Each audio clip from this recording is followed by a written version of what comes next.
Good evening, guys. Nakita nyo yan? Nakita nyo yan, oh? Alas 9 na lang gabi dito. Ayan, ang liwanag pa, oh. Parang alas 5 lang sa atin. Makulimlim pa yan, oh. Ayan, walang araw.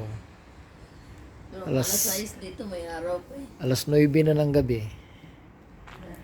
So, ito yung tinitirahan namin dito. Ayan. Bahay nung son-in-law ko. Okay. Ayan. Malawak yung likod niya, oh. Ayan. So, ayan ang main door niya. Tapos, ito. Yan, partition. Ibang bahay na yan sa kabila. Up and down ito. Yan.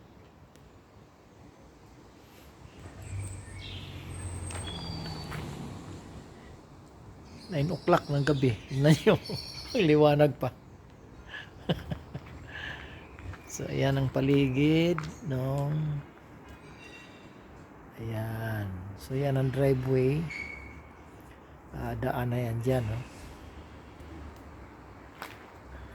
So, ayan.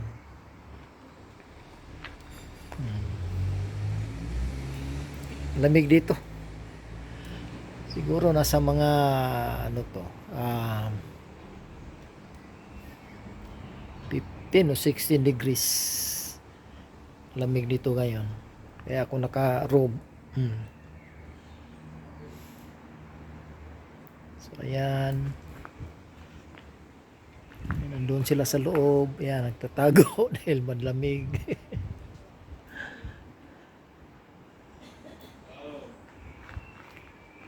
Ayan, yan ang mga bahay dito.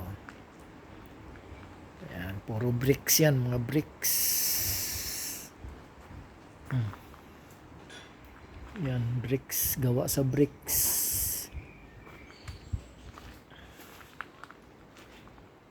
Yan yung paligid niya. Dito nga pala to sa Manchester, UK, England. Ayan, malawak yung likod niya.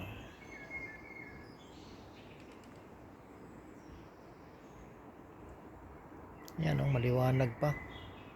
Alas 9 ng gabi. So, ngayon pala ay May 28. So, mga last 2 days namin dahil pauwi na kami. May 30. Pauwi na ng Pilipinas. Okay.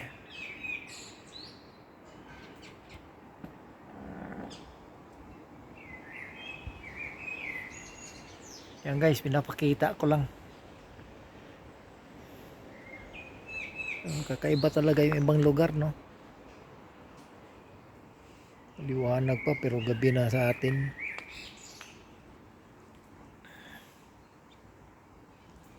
So sa atin pala ngayon, Pilipinas ngayon ay mag-umaga siguro. Alas 9 dito. Ahid tayo ng itong oras. So hapon yata ngayon. Yes, Pilipinas hapon. Ano? Umaga. Umaga pala. So ayan.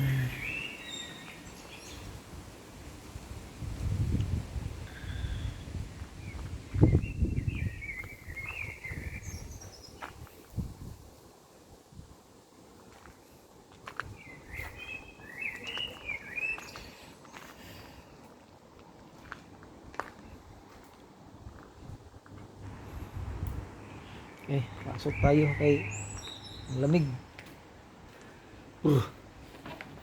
Malamig.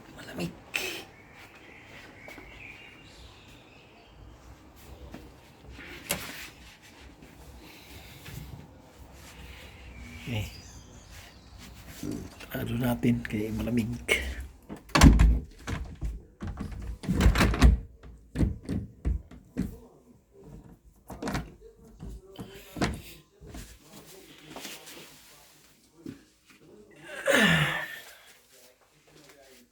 So, ayan ang loob ng bahay. Okay.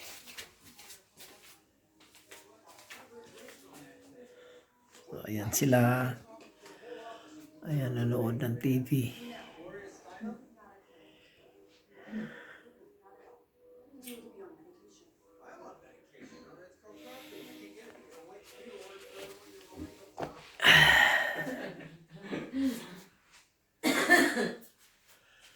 So, ayan kami. Nanood ng TV.